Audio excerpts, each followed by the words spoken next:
Hello again, everyone. So I'm Judith Seifring. I'm Head of Digital Collections Discovery here at the Bodleian, and I'm delighted to be chairing this first session on the art of cartography and new evidence. So we have 4 speakers for this first panel. They're going to speak for around 20 minutes each, and then we will have a Q&A afterwards. I'm delighted to welcome our first speaker, my colleague John Barrett, who is a senior photographer here at the Bodleian, and he's also the technical lead for the ARCHIOx project in Oxford, and was the first person in a major library to use the Selene system, which you'll see demonstrated during the lunch break in a major library. So I'll hand over to you, John. This morning I'll be talking to you about 2 different kinds of maps, the sorts of maps which are familiar to all of us, maps which were printed on paper or drawn on parchment. But I'll also be introducing other new kinds of maps, which are the building blocks behind emerging recording techniques, maps which encode data efficiently and elegantly, allowing us to navigate our collections in new ways.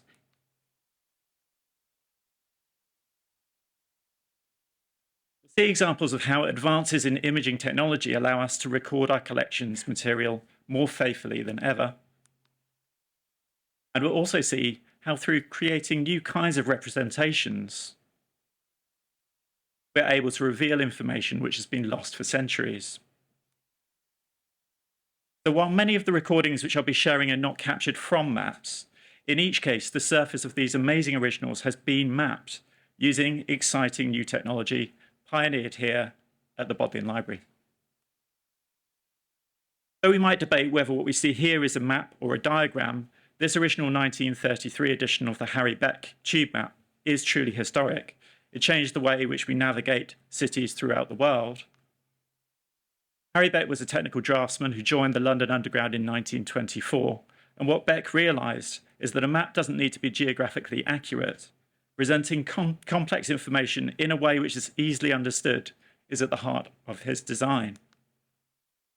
And it's a design which has endured and become widely adopted because it stores information in an efficient way.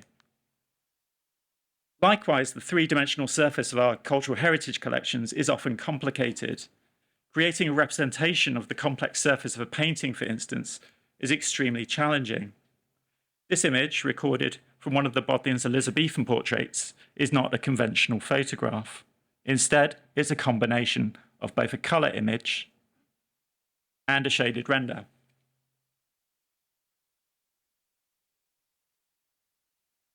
By using extremely efficient methods for storing 3-dimensional data, we're able to navigate our recordings in an exciting new way. Just as Harry Beck used colour and basic geometry to simplify a complex rail network, the 3D surface of this painting has been encoded using coloured pixels to form a texture map. And it's a principle which has been adopted for the recordings made for ARCHIOx.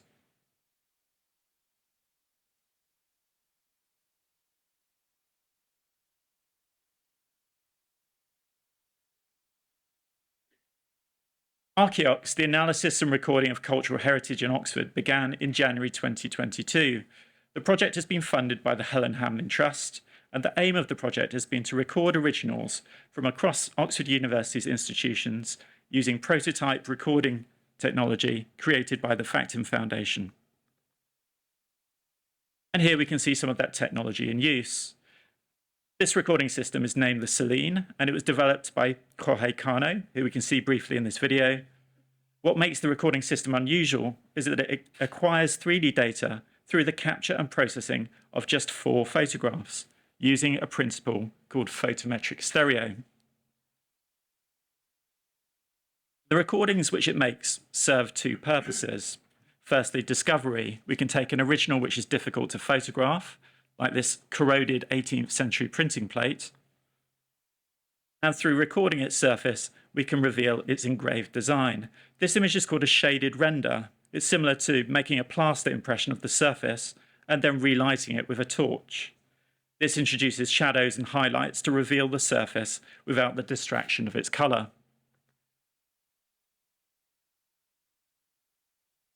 As well as revealing hidden details, we can also use the 3D recordings to create physical facsimiles.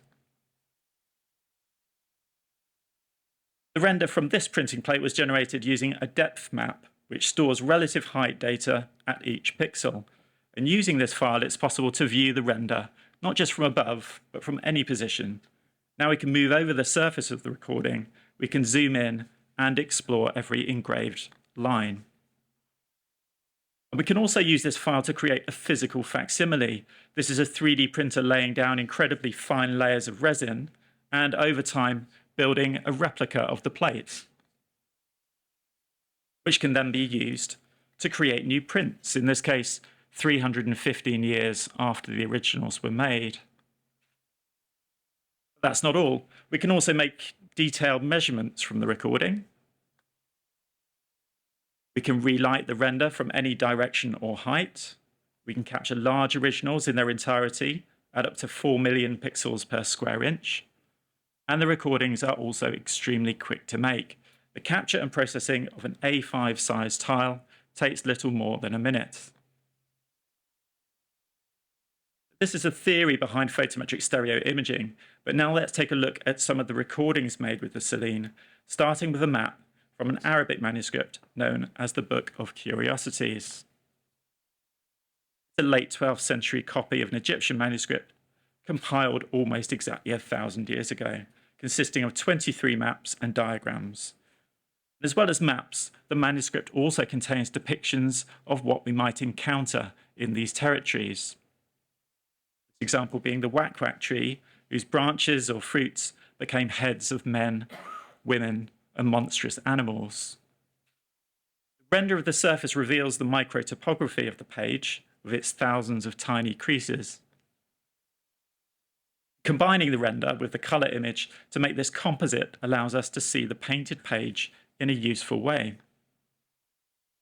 Existing analysis has been carried out on the numerous pigments which were used in the production of this volume, and now we're able to see these very clearly resting on the surface of the page, each with their own pattern of crazing. We can see that this page appears to have been defaced. An incision has been made at the neck of each of the figures using a sharp tool. And this could have been the sort of tool which was used to make those incisions. Stylus markings have been recorded in European, Southeast Asian, and Indian manuscripts spanning centuries. It was certainly a tool used by this man, the explorer and cartographer William Baffin, best known for his attempt to find a northwest passage from the Atlantic to the Pacific. Baffin became the first European to discover the bay which bears his name, situated between Canada and Greenland. His 2 voyages on the ship Discovery proved unsuccessful in finding a path to the Orient, and so in 1617, Baffin joined the East India Company to chart the Red Sea and Persian Gulf. And this is the atlas which describes that voyage, which he compiled in 1619. Baffin clearly took a meticulous approach in his presentation, the frontispiece having been planned in great detail with preparatory stylus. We can see from this render Baffin's use of shorthand with the letter S indicating areas of the design to be shaded. Each folio charts the progress of Baffin's ship, the Royal Anne, along the shores of Africa, India, Persia, and the Strait of Mecca. And if we look closer, we can see other examples of shorthand with short vertical lines indicating trees and squares for buildings. But we can also see how some elements were not incised, the ship here being a good example, completely absent in the render. The atlas begins with the shores of southern Africa, which Baffin sketched first in elevation and then plotted in plan. We can also see how Baffin's final design sometimes deviates from his preparatory work. Here we can see how the position of the word north has been altered. And on the left, we can see an example of a decoration absent in the final design. See a similar example here with a fleur-de-lis marking the north-south meridian, but only visible in the 3D render. These recordings were made following a suggestion from the author Paul Hughes, and I'm grateful to him for allowing me to share his research. Here, the stylus may have been used in a different way, creating small indentations into the paper, perhaps to transfer the position of geographical features from an earlier version. These tiny impressions have been found on other manuscript maps from the Bodleian's collections, like this 16th century frontispiece of an edition of Al-Idrisi's atlas, which will be described shortly by Yussi. The 3D recording reveals pricking around the coastlines and in the corners of islands.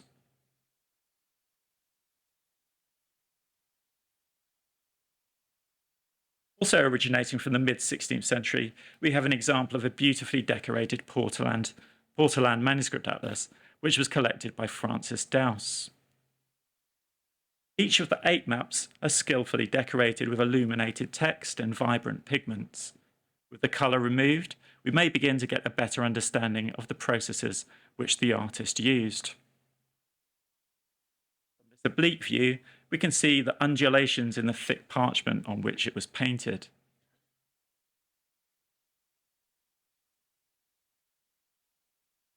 This porcelain from 1682 is very different, with its paper map having been pasted to heavy wooden boards. But despite being very flat, we still see plenty of textural detail. The render shows each coloured pigment generously applied to the surface. The map was made by John Thornton and charts the Indian Ocean. Lavishly decorated, this map was made to impress rather than simply being functional. But not all of the Bodleian's maps are as beautiful. Here we have an interesting volume from the 1730s, which has been described by my colleague Debbie Hall in a post for the Bodleian Map Room blog. It's not a published atlas, but a bound collection of separately published maps in French, Latin, and English. Some of the most interesting information is to be found on the versos of these maps. The large sheets have been used as scrap paper for pen and ink drawings, maps of parts of the Middle East. In this example, we see regions including Lebanon and modern-day Aleppo. A letter from the same volume reveals that the mapmaker was forced to pause or abandon their work through ill health and poverty. And given that the designs are unlikely to have been published, perhaps we can assume that their letter asking for financial support was unsuccessful. But what is also intriguing about this collection of maps is the abundance of ruled stylus incisions connecting locations. Here we can see the surface of the paper on which the sketch was made. And with some of the colour added back in, for the first time we can see the mapmaker's preparatory work, elements of the design which have remained hidden for 300 years.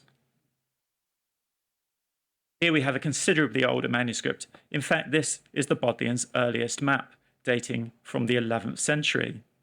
The volume was made in Milan and is a version of a work by Bede, the English monk and Anglo-Saxon scholar. We can see from this render a typical feature to be found in the surface of medieval parchment folios, ruled horizontal lines made using a tool with a rounded tip.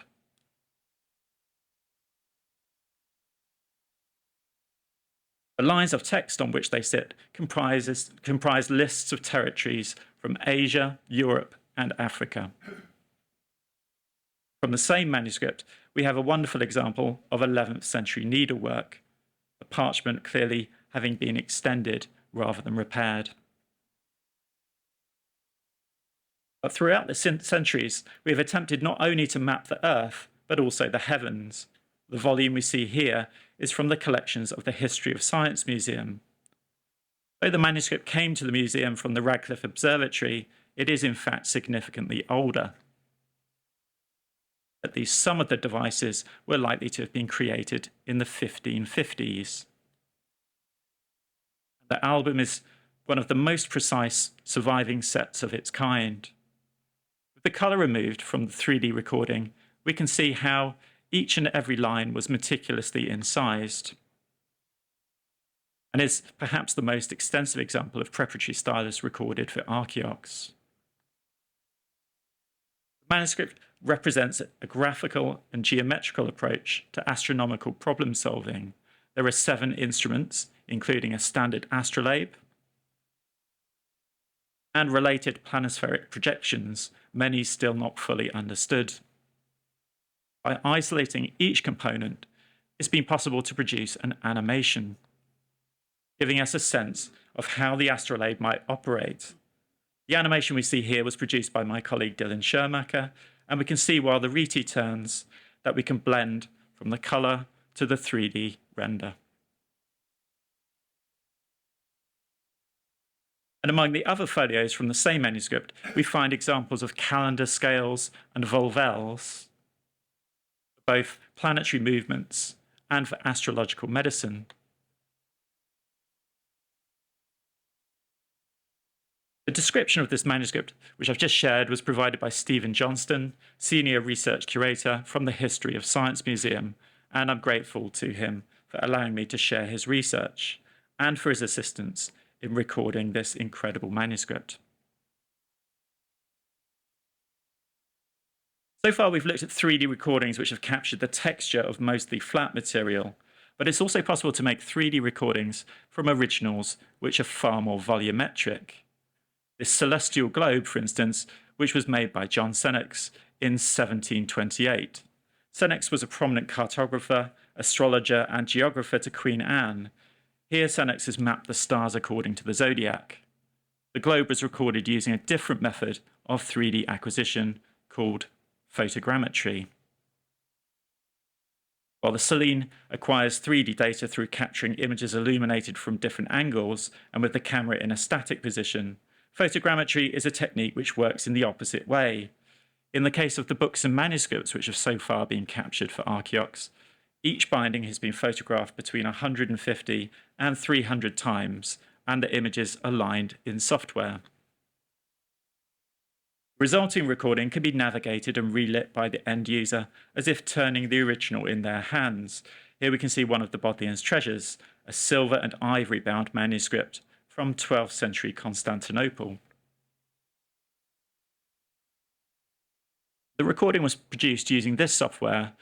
In the case of this recording of a Braille globe, we see the positions from which each photograph was taken.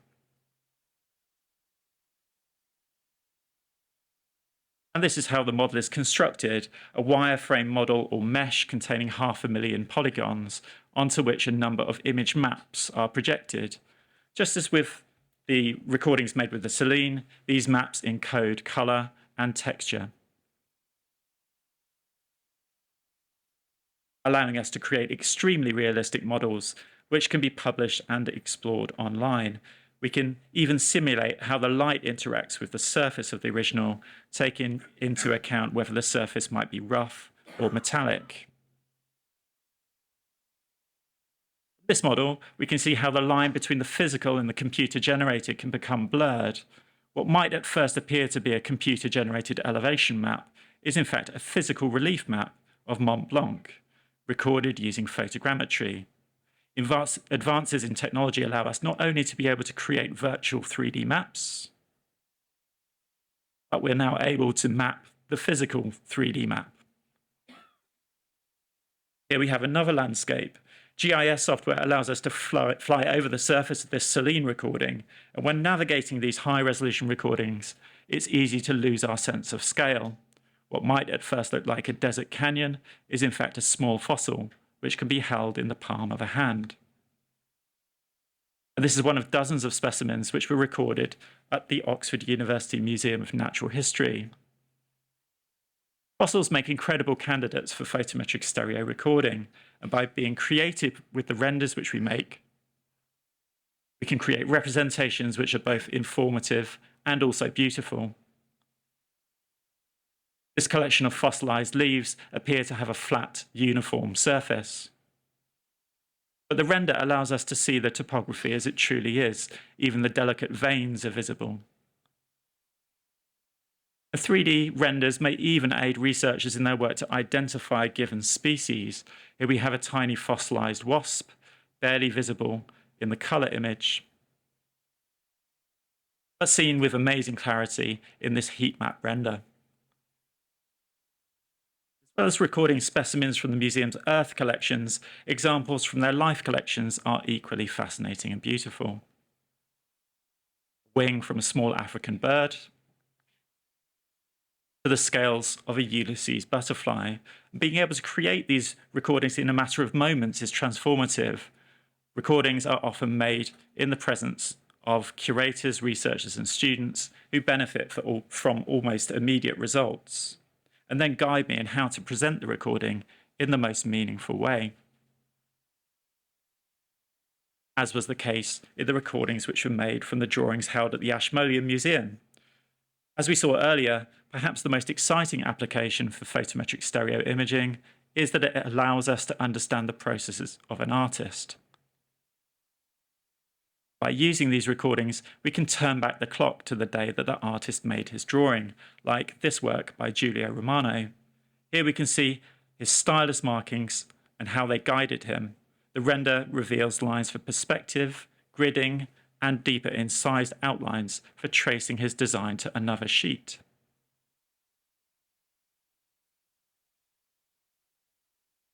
From this example, a late Michelangelo crucifixion, we can see the structure of the paper on which the drawing was made, revealing laid lines, chain lines, and a watermark. Finally, a work by Raphael. This was a preparatory drawing for his 1507 painting, The Holy Family with a Lamb. And as we zoom into this recording, we can see amongst the damage hundreds of pinholes, evidence of the design being transferred to another surface. This was a technique which was used in the production of a very important map made around 150 years earlier. But before I hand over to Nick, who will tell you all about this map and the methods which have been used to record it, let me finish by inviting you to read more about ARCHIOx from the posts published on the Bodleian Libraries blog, The Conveyor, and to explore the photogrammetry models from our ARCHIOx collection using the link above. Thank you very much.